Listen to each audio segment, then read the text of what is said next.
Part 3, frontal wig install. I'm removing the tights and the melt band, and look at the difference. Look at that melted.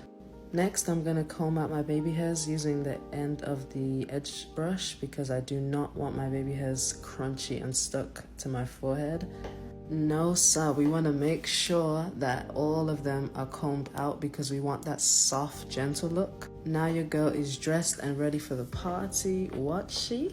Hey! So I'm really trying to keep it simple. I do not want any parting. I added a bit of water and conditioner, but I don't know why, because I prefer the whole bushy look. I just feel like it just looks... I'm sorry, but this look fits me bad. Not gonna lie. Lastly, I'm just brushing out and detangling the hair. And this is the final look. I still wasn't fully dressed, but we move. This is me on my way. I was heading to a cool effect with my girls. I hope you enjoyed my tutorial. Follow for more.